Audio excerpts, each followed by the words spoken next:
जो आज हुआ, मुझे लगता है कि आने वाले 2 चरणों में गोलियां चलेगी, मारपीट होगी, लोग घुस जाएंगे, क्योंकि ये पागलपन का पर्व है। ये कोई अमृत पर्व नहीं चल रहा है, ये बेशरमपना का पर्व चल रहा है। और इसमें जिस चुनाव आयोग की बात करते हैं, तो वो आपने भरत कहा कि वो नमक का हक अदा कर रहा है क्या? वो नमक हराम है। नमक का अदा हक उसको इस देश के प्रति करना है, क्योंकि वो बीजेपी के किसी प्रकोष्ठ का अध्यक्ष नहीं है। चुनाव आयोग है वो ऐसी संस्था जिसका पूरा विश्व में डंका था कि भारत के चुनाव आयोग को लोग बुलाते थे दूसरे देशों में कि हमारे यहाँ पहली बार चुनाव करने जा रहे हैं, आप हमें आप सिखाइए। राजीव कुमार ने चुनाव आयोग की साख को जितना नीचे गिराया, इसका सानी कोई नहीं है इतिहास में। इसलिए ये नमक का हक किसका अदा कर रहा है? कौन है नरेंद्र मोदी जी? यदि उनकी भाषा में बात करूं तो वो चाय बेचने वाले।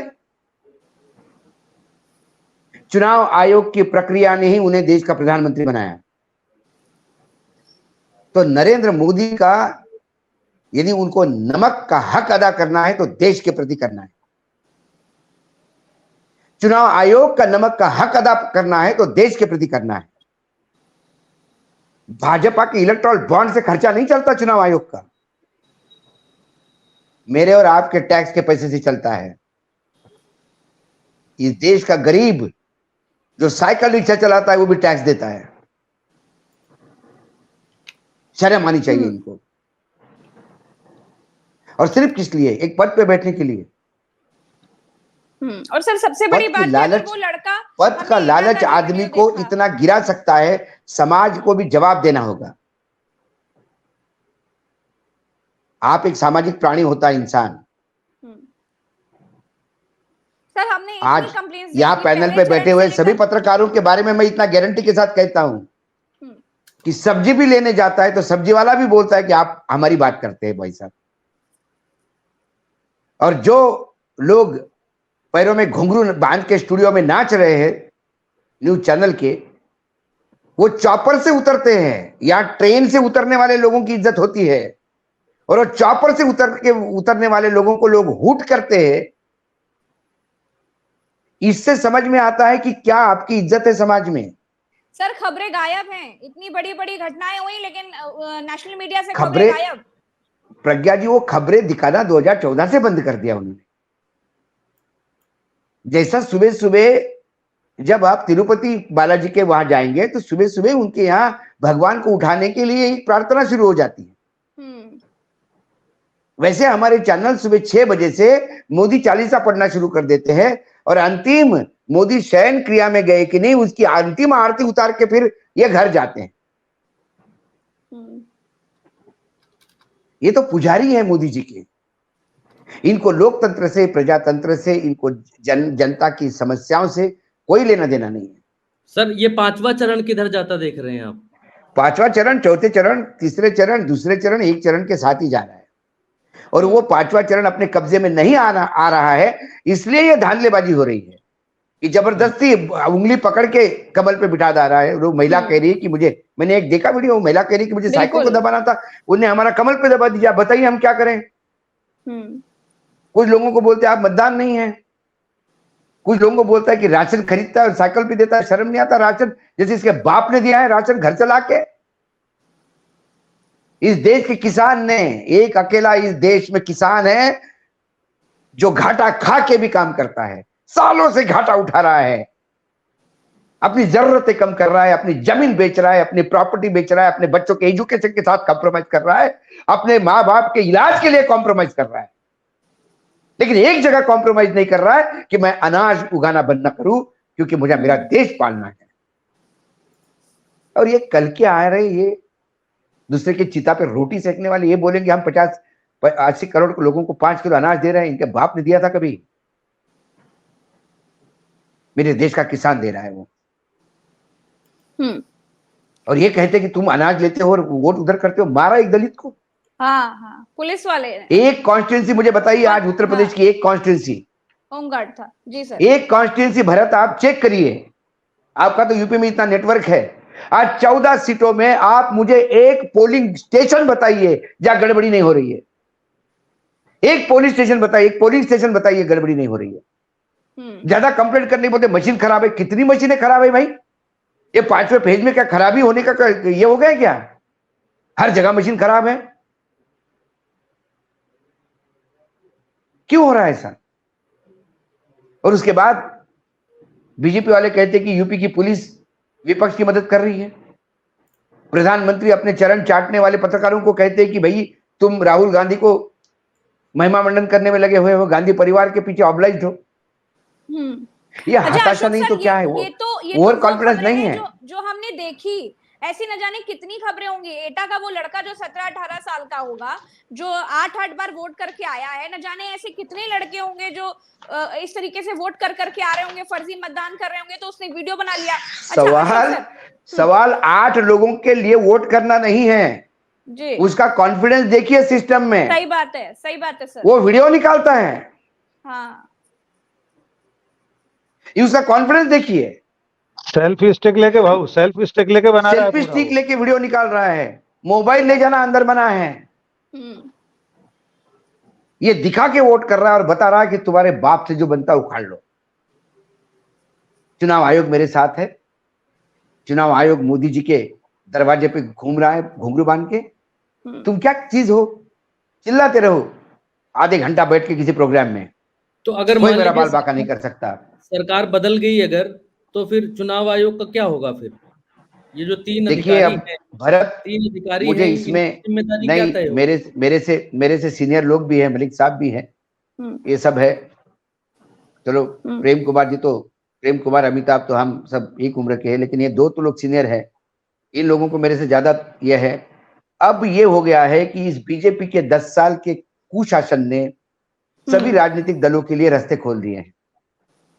जो राजनीतिक दल सत्ता में आएगा वो चुनाव आयोग में अपने लोग बिठाएगा, जो राजनीतिक दल सत्ता में आएगा वो ईडी सीबीआई इनकम टैक्स का ऐसा ही उपयोग करेगा। हम तमिलनाडु पॉलिटिक्स पे जा रहे हैं। तमिलनाडु में डीएमके आता है तो ये है डीएमके के नेताओं को घर से घचट घचट के लाती पुलिस, और जब डीएमके आती है, एआईडीएमके आती है तो डीएमके के लोगों को घचट घचट के लाती है, और ये लगातार हो रहा है वहां पे। तो जो बीजेपी कर रही है, फिर ये जो सत्ता में आएगी पार्टी वही करे, वही रिपीट क्यों नहीं करेंगे? आपने रास्ता किसने दिखाया और किस मुंह से ये मना करेंगे? तब ये विपक्ष में होंगे।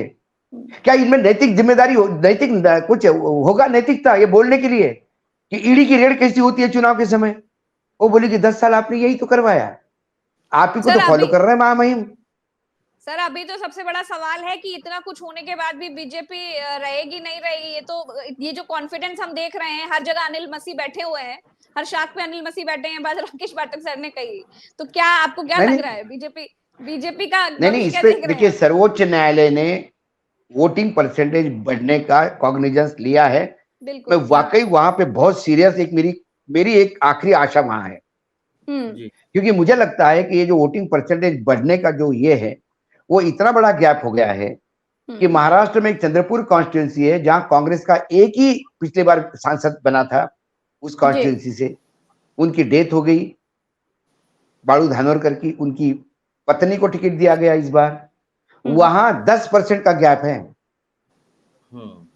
10% का गैप किसको कहते हैं? क्या बाद में कुछ चीजें हुई हैं? ये फॉर्म 17C का क्या लफड़ा है? ये क्या 17C में क्या करते हैं आप? ये पहले क्यों साइन हो रहे हैं? आज झांसी में क्या हुआ? पोलिंग बूथ पे पोलिंग एजेंटों से पोलिंग शुरू होने के पहले 17C पे कैसे साइन हुए? हाँ। ये तो वोटिंग खत्म होने के बाद वोटिंग के आंकड़े पे साइन होता है ताकि आप मनमाना आंकड़ा दो। अशोक भाई कल रात को करा लिए हैं। करा लिए, बताइए। तो ये क्या है? ये चुनाव हो रहे हैं, मजाक हो रहा है? सर्वोच्च न्यायालय ने इंटरवेन करके पूरा चुनाव प्रक्रिया रोक लेनी चाहिए। और जैसा ऑक्सीजन का डिस्ट्रीब्यूशन अपने हाथ में लिया, वैसा ये चुनाव का काम अपने हाथ में ले लेना चाहिए, रिटायर्ड जजेस की एक कमेटी बना के। सर उन अधिकारियों को तो लंबी मतलब आजीवन कारावास हो जाना चाहिए जिन्होंने चुनाव प्रक्रिया के साथ घोटाला किया। जो 8 वाला लड़का, उसके बाद अब सुनने में आया कि वो पूरे पूरे सस्पेंड हो गए हैं अधिकारी और एफआईआर दर्ज हो गई है। आगे क्या? रीपोलिंग का वहां ऑर्डर हुआ है। बाकी जगह रीपोलिंग क्या, पूरा देश में रीपोलिंग की जरूरत है अभी, खासकर उत्तर प्रदेश बिहार में तो बिल्कुल घमासान हो रहा है। आपको सूरत और इंदौर का भी देखना होगा। इंदौर में तो वोटिंग हुआ, सूरत के लोगों को वोटिंग से क्यों वंचित रखा है? सूरत के कुछ लोग हैं जो नोटा पे देना चाहते हैं, वो अधिकार से क्यों वंचित किया उन्होंने आपको वोटिंग के? किस प्रक्रिया के तहत आपने उनके सांसद को सर्टिफिकेट दे दिया जीतने का? जी सर, कई चीजें हैं। प्रेम कुमार सर के पास चलेंगे। लेकिन महाराष्ट्र के, एक मिनट, महाराष्ट्र का पूछा था भरत, वो महाराष्ट्र का बता के मैं फिर प्रेम कुमार जी के पास भी, तो प्रेम कुमार जी भी मेरे भाई है, तो फिर वो माइक लेंगे तो फिर प्रेम कुमार जी के पास बहुत सारा है बताने के लिए। मैं जानता हूँ आजकल बहुत कम प्रखरता से लोग बोलते हैं, उसमें मतलब आपका पैनल तो सब बोलने वाला ही है, प्रेम कुमार जी उसमें भी है। तो महाराष्ट्र में 13 सीटों पे चुनाव हो रहे हैं। पिछली 2019 में 13 की 13 सीटें एनडीए के पास थी, एक भी सीट इंडिया गठबंधन के पास नहीं थी। इस बार इन 13 सीटों पे 2 सीटें हैं जो एनडीए के पास जा सकती, 2 सीटें, 11 सीटें क्लियर कट इंडिया के पास है। 2 सीटों में एक सीट है इनकी मुंबई नॉर्थ, पीयूष गोयल की, वो सीट आएगी, लेकिन उसमें भी डाउट है क्योंकि गोपाल शेट्टी एक बहुत दबंग नेता थे, बीजेपी का उनका टिकट काटा है। यदि गोपाल शेट्टी के कार्यकर्ता घर बैठ गए तो पीयूष को निकलना मुश्किल है। लेकिन लोग कहते हैं कि गोपाल शेट्टी को इन्होंने मना लिया, लेकिन मुझे नहीं लगता। तो एक सीट वो थोड़ी कंफर्ट में है, टक्कर में ला सकती है। और दूसरे एकनाथ शिंदे के बेटे कल्याण से लड़ रहे हैं, डॉक्टर श्रीकांत शिंदे। तो एकनाथ शिंदे ने पूरा जोर लगाया, वहां पे अपोजिशन का कैंडिडेट भी कंपैरेटिवली वीक है। कुछ लोग ये भी बोल रहे हैं कि उन्होंने उद्धव के यहाँ कुछ मांडवली करके प्रयास किया कि एक वीक कैंडिडेट दिया जाए। महाराष्ट्र में कई बार ऐसा फ्रेंडली कॉन्टेस्ट भी होता है। बाकी सभी जगह एनडीए गठबंधन का सुपड़ा साफ हो रहा है। कुछ जगह इनके पास उम्मीदवार नहीं है, मतलब एक वकील जिसने कसाब का केस लड़ा उसको आपको खड़ा करना पड़ा जी, निकम को जी। इतनी बैंक्रप्सी आ गई है, बीजेपी गुटों में है और संघ की जरूरत नहीं है, जेपी नड्डा ने बोल ही दिया है। तो इसी वजह से मुझे लगता है इन 13 में से 2 सीटें यदि आ जाए तो ये अचीवमेंट होगा कि इतने आपाधापी में भी 2 सीटें निकाली आपने, बाकी 11 वॉश आउट है।